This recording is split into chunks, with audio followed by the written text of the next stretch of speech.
guys, tagal na no? It's been a while. Kumusta kayong lahat dyan? Okay lang kami ng China and with the dogs. Punta lang kami muna sa park before ako magtrabaho. Makapag-exercise tong dalawang to para mapagod. Para matulog na lang sila before ako aalis. Busy talaga. Busy sa life. So si China, work siya morning. At least pag alis ko, ilang oras lang, mga 2 or 3 hours. Dami ng bahay dito. Ilang months lang. Dami na. Rosie. Sobrang lamig pala dito sa amin ngayon. Kagabi I think -3, -3. Ngayon yung temperature namin is 5 degrees Celsius. Wait. Almond. Ayan, excited na si Almond. So ito yung dog park namin dito. Ay. Wait. Lock muna to. Sobrang excited na yung dalawa. Merong big dogs. Yan. Minsan dyan si Almond. Merong basura pa sa mga pupuk. And dito yung mga little dogs. Kagaya ni Rosie. Ayan o. Tara. Excited na yan. Eh. Tanggal muna tayo ng leash. Wait. Ay. Go. Ikaw. Psst. Almond. Come here. Go. Okay guys, kasi walang tao ngayon. Doon tayo pwesto sa taas. 2 months ago guys, wala pa itong bahay sa likod eh. Yan, ang dami na. Dito din sa gilid. Tagal ko na hindi nakapag... No? Sobrang busy talaga guys. Uy, hello. Oh, ito yung ball. Oh. Ito yung exercise nila. 30 minutes at least. Yan o. Uy, give me the ball. Na-busy kami ni China guys kasi lalo na nandito yung maliit. So nag-adjust pa kami sa oras sa trabaho na din. Busy din sa bahay. Yun, pasensya na. Tagal namin na hindi nakapag-upload. Yung buhay namin dito sa Australia is okay naman. Kahit lumalaki yung gastusin dito dahil sa inflation. I think ramdam yan lahat ng mga tao dito. No? Nagmahal talaga yung bilihin dito. Dati hindi kami masyadong higpit sa budget, lalo na sa groceries. Ngayon talagang naglilista na kami. Kinukumpare na namin yung kung saan kami na tindahan pupunta, lalo na sa petrol, sa gasolina. Naghahanap talaga kami ng murang gas station. Kailangan lang talagang diskarte guys. Naalala ko yung mga groceries namin ni China, dalawa at saka si Almond per week is mga 200. Ang dami na yun. Pero yung 200 ngayon guys parang grabe. Aabot naman pero diskarte talaga kung saan bibili, no? Pero minsan ang layo kasi mga tindahan dito. Hindi kagaya sa Pilipinas na daming mga tindahan. Kailangan plan ahead of time talaga. Lalo na sa aming bahay. Malayo yung grocery dito. Kadalasan pinupuntahan namin ni China yung malapit sa airport namin. Kasi meron na dun marami ng mga shops. Aldi, may Woolies, Costco, yun. Ang talaga, yung inflation dito, Australia, ang laki. Thank God pa din na we are blessed. Every day, meron kaming kinakain, meron kaming bahay na natutulugan. Kasama na yan sa life, yung mga ganitong trials, no? Financial. Pakita ko lang, hindi ko alam kung makita nyo ba. Ngayon, meron ng mga bahay, oh. And I think, na yan sila, sold na yung mga lupa na yan. Dami ng mga bahay. A few months ago walang katao-tao dito, walang nagbi-build. And magaganda yung mga design guys. Oy. Ayun, sige. Meron akong narinig na balita guys sa mga kasama ko sa work, na news na maghihigpit na yung Australia, lalo na sa mga immigrants, no? Sa students, hindi ko alam sa mga skilled workers, pero yun yung narinig ko, lalo na sa students. And I think hindi lang sa Australia, even sa Europe. Research mo na lang meron kayong plano na pumunta dito. Hoy, pagod ka na? Hindi ba? Ay, Josh! Mami! Kulit nito yung andyan yun si Rosie kasi si Almond parang tumatanders na. Hindi na masyadong tumatakbo. Pero meron pa naman siyang energy. Pero hindi na kagaya ng dati. Yun, sige. Ito yung habulin nila. Uy! And hanggang sa mapagod para tulog yun sila sa bahay mamaya. Ayun. Yan. Okay. Okay. Okay. Yeah. Dali. Dali.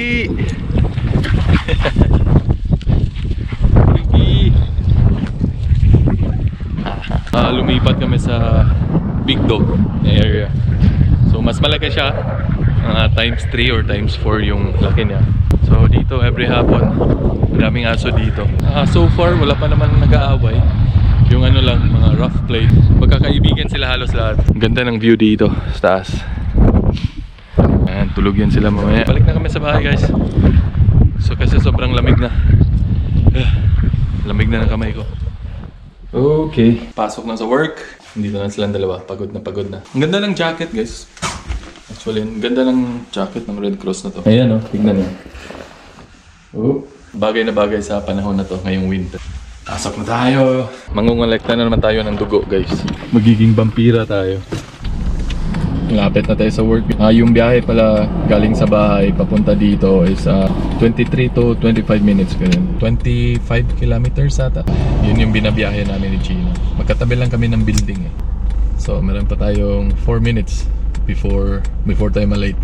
Lamig guys, lamig ngayon. Ano, alauna na ng hapon, 8 degrees dito sa Canberra. Pero gusto ko yung winter kaysa summer dito. Kasi sa winter pwede kang mag-jacket, pwede kang mag-cover, no? Cover up sa katawan mo. Pag summer, sobrang init dito. Dami pang langaw. Yun yung ayaw ko, daming langaw. Pag summer naman, daming activities na pwedeng gawin. Kagaya ng fishing, yun yung ginagawa namin, fishing. Dito lang tayo park sa basement. Ay, may bakante. Dito na tayo mag-park. Dito na tayo mag-park. Dito na tayo. Kung gusto niyo mag-donate ng dugo, punta lang kayo dito. Work muna.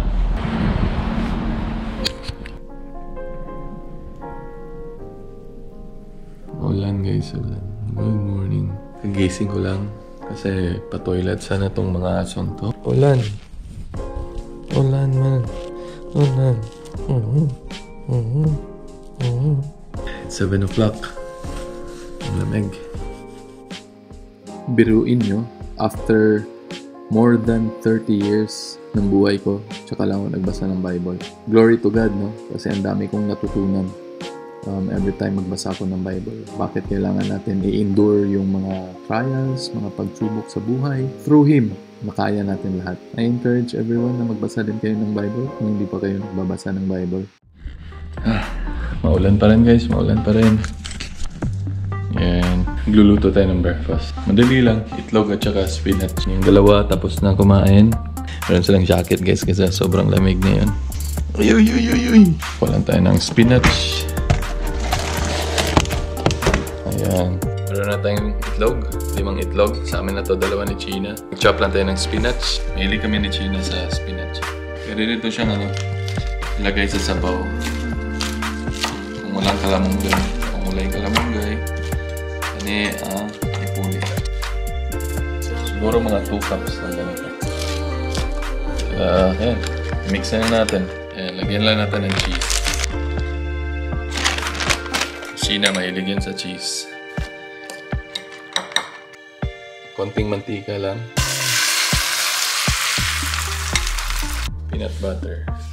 Mas ano to siya, mas healthier to siya kaysa traditional na peanut butter. Kasi konti lang yung sugar niya. So 6.9 protein and 61 lang yung calories per serving. So yan siya guys. Lagyan lang ng konting tubig. Ayan. Yes. Pwede na itong ilagay sa sliced bread. Ito na yung almusal ko. Ayun. Yan yung finished product. Same lang siya ng lasa ng peanut butter talaga. I-compare ko lang na. Kasi mahilig ako sa peanut butter, lalo na sa tinapay.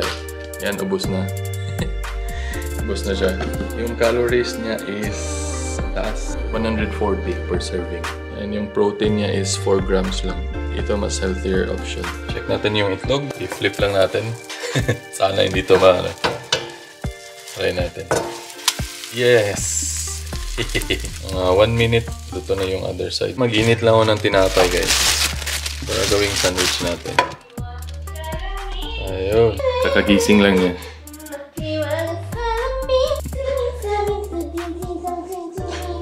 knows? And lagay na natin tong peanut butter mix. Ayun. Yan na yung tortang itlog. Yan na yung sinampay. So, kain lang muna kami kasi meron na lang akong 10 minutes before maligo and pasok sa work. Okay. So, before ko tatapusin tong video na to, galing pala ako ng malengke kanina. Yung nagastos ko lahat, nakagastos ako ng $59 and pag i-compare mo sa grocery ka bumili, mas mahal talaga. So, suki na kami doon ni Gina sa Mawson Shops. So, yung nabili ko is 2 kilo. 2 kilo ng chicken breast. Ito na yung ano guys, ulam ko for lunch mga 1 week. Nagme-meal prep ako para hindi mapagastos na bumili sa labas. Dito kasi sa amin, dito kasi sa Australia, mahilig sila mag-reduce ng price, mag-sale every day. From meat to bread to vegetables, fruits, kahit ice cream, gatas, soft drinks. So every day meron silang special kung tawagin. Mura ko lang siyang nabili. $3. Ano siya? Beef steak blade. So $3.50 instead of $4.50. $4.45, $3.50 na lang siya. $3.56. Goods na to. Pang halo sa gulay. Speaking of gulay, bumili din ako ng sitaw. Ayan. Yung dalawang bugkos, $5. $3 each. Kung dalawa, $5. So, bumili din ako ng lemongrass tanglad. Manok sa gata. 90 cents yung isa. Dalawang patatas. Yung patatas is $1 lang to. $1 yung dalawa. Ayan. Luyaw. Pang sabaw. Bok choy. Gusto to ni Gina eh, bok choy. So isang bugkos nito, ano siyang petchay ng late. So bok choy yung tawag nila dito. So $5 yung dalawang bugkos. Kung bibilin mo isa, $3. Ito na yung uulamin namin bukas. Gagawa ko ng nilagang baka. Buto-buto, meat beef soup. Ayan, 1 kilo yan siya. Ang daming laman. So magkano ba to? Mura lang siya guys, $7 lang. 1 kilo and 100 grams. Bumili din ako ng cherry tomato. Ano lang to siya? $2. And bumili din ako ng kalabasa. So naka-slice na siya. Hindi to para sa amin. Para to kay Almond and Rosie. Para sa mga aso namin. I-boil lang namin to siya saglit. And i-mix namin sa kanilang pagkain. And bumili din ako ng kamatis. Medyo mahal yung kamatis ngayon. So $4. Aning. And mahilig kami ni Gina. Kamatis. Ito, ano namin to. I-slice lang siya in half or quarter. Mix namin dun sa spinach na. At least may gulay every meal. So sa salad namin, olive oil lang, kunting olive oil, black pepper, at saka asin. Hindi ko alam kung meron kaming balsamic vinegar. And nilalagyan namin konti. Pero I think wala. Pero olive oil, okay na siya. And bumili din ako ng tofu. Ang daming tofu. Ito, tofu. Ito, hard tofu to siya. Gagawa ko ng sisig tofu. Soft tofu. Kasi si Gina, gumagawa siya ng taho. Magaling yan siya gumawa ng taho. And bumili din ako ng kamote. Kano ba yung kamote? Umabot na $5 lang siya. 2 kilo na. Ayun. Isang bag. Mahilig ako sa kamote. Kahit sa Pilipinas pa. Yan lalaki ng kamote nila. Ito yung pinapalit ko ng rice minsan. Pero masarap pa rin yung rice. Yan yung grocery namin. Ito na siguro yung ulam namin for the week. Yan talaga guys, diskarte talaga dito. May mga ibang shops dito, grocery shops na mahal talaga. Pero kung pupunta ka ng mga market, mas mura talaga. Anyway, thank you for watching. Pasensya na, tagal ko nang hindi nakapag-video. Hindi na kami nakapag-video. Sobrang busy. Thank you for watching. See you sa next video guys. Thank you. Ingat. God bless.